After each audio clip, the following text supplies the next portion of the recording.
So this video is going to be a little bit different. This is a video response to Jill Stein and Cenk Uygur.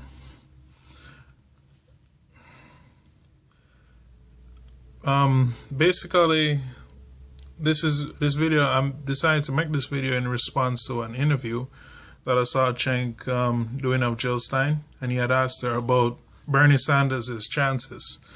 And basically, she went into the usual pessimistic response that we get from all the progressives and political insiders and from the so-called media. And the reason why I had to create this video is because I had to respond to this, because somebody has to, and somebody needs to set the record straight. Here's the reality that these people are not taken into consideration. One,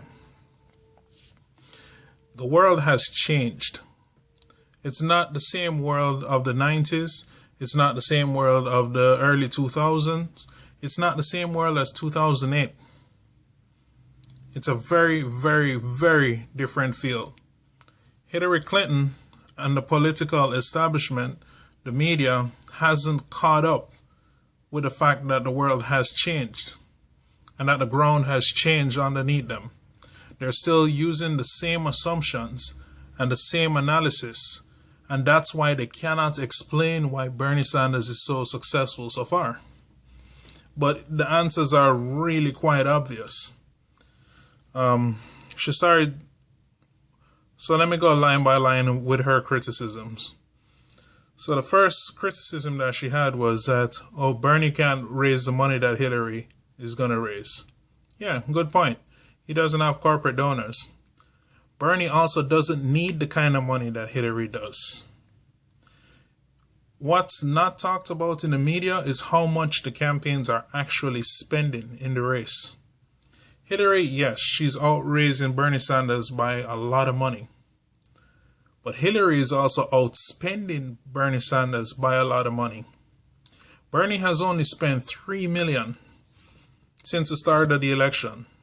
3 on of the over 40 million that he's raised. Think about that. Hillary is way above that number. Just to get her to fly from one end of the country to another costs her easily close to 100 grand. How much do you think it costs to transfer Bernie Sanders? He just buys a regular coach plane ticket.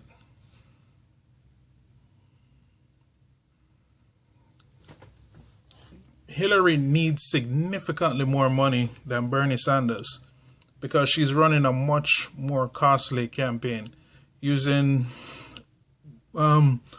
dated campaign methods. Bernie Sanders is running the most innovative campaign we've ever seen. The other thing that they're not taking into account is Bernie Sanders' grassroots base. He literally has thousands of people on Twitter, on the internet, in person, creating content, creating advertisements, going and talking to people. This is something that Hillary doesn't have. She's trying to get people to do it, but it's really hard to motivate people with the message that she's selling. Which brings me to my third point, the difference in message and the difference in personalities. She started raising people like, he's not the first one to try this and failed. Kucinich has failed. Howard Dean has failed. So what? The Wright brothers weren't the first ones to try to fly, but they accomplished it. It doesn't matter about how many times people have come before you and fail. All that matters is who succeeds. And in order to succeed, you need a few basic elements. You need a good strategy, you need a good message, and you need good technology. Bernie Sanders is the first anti-establishment candidate that has all of that. He has a real simple message that's real easy to sell. He's running a very efficient campaign, so he doesn't need as much money as everybody else.